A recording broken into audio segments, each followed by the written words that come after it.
ہمارے چینل دیسی health tips کو سبسکرائب کر لیں اور ساتھ لگے نوٹیفیکیشن بیل کو بھی آن کر دیں۔ پہلی بات تو یہ کہ موٹے اور بڑے ابار کنواری عورت کے سیکسی ہونے سے زیادہ اس کے کردار میں بالکل ہونے کی دلیل ہے۔ بیشتر یہ تب ابھرتے ہیں جب ان میں یا دودھ بھرا ہو یا چند روز بیشتر کسی مرد نے سیکس کے دوران ان کو چوما چاٹا یا دبایا ہو۔ کنواری اور بالکل فٹ لڑکیوں کے بریسٹ نارمل ہوتے ہیں اور ٹین ایج میں تو ان کو گیند کی طرح ہونا چاہیے، نوک کے بغیر۔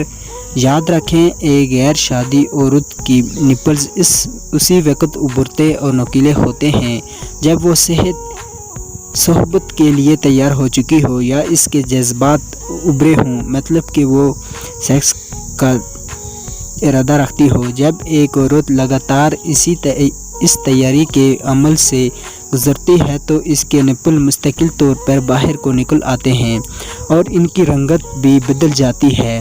شادی کے بعد ہر مرد ہی یہ غلطی کرتا ہے کہ وہ نپلز کو نوچتا، بنبوڑتا اور ابار دباتا ہے۔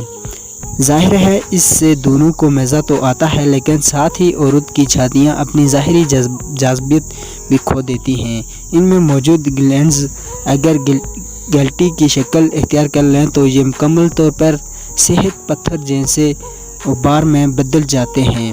اگر ان گلٹیوں کو نکلوا دیں تو چھاتی اپنا وجود کھو دیتی ہے، ورنہ ٹی وی پر دکھائے جانے والے بریسٹ کینسر کے اشتہار دیکھ کر عورت خود کو اسی کا مرض تصور کر لیتی ہے۔ اس کا بہترین حل یہ ہے کہ اپنی پارٹنرز کے جسم کے اس حصے کو نرمی سے دبائیں، لوبائٹس سے پریس کریں اور نپلز کو چوستے ہوئے زیادہ زور سے بالکل بھی نہ کھینچیں۔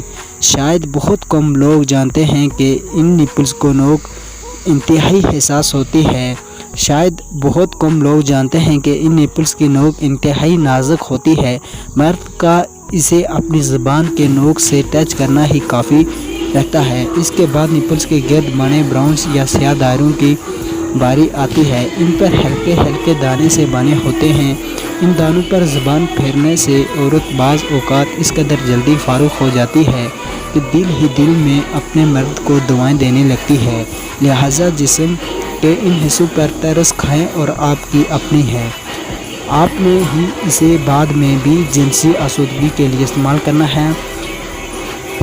دوستو آج کی اگر آپ کو ہماری یہ ویڈیو اچھی لگی ہو تو لائک کر دیں اور ویڈیو کو زیادہ سے زیادہ شیئر کریں۔ ہم آپ کو یہ انفارمیشن ویڈیو صرف نقصان ہونے سے بچانے کے لیے آپ کی خدمت میں پیش کرتے ہیں۔ اگلی ویڈیو تک ہمیں اجازت دیجیے۔ اللہ حافظ۔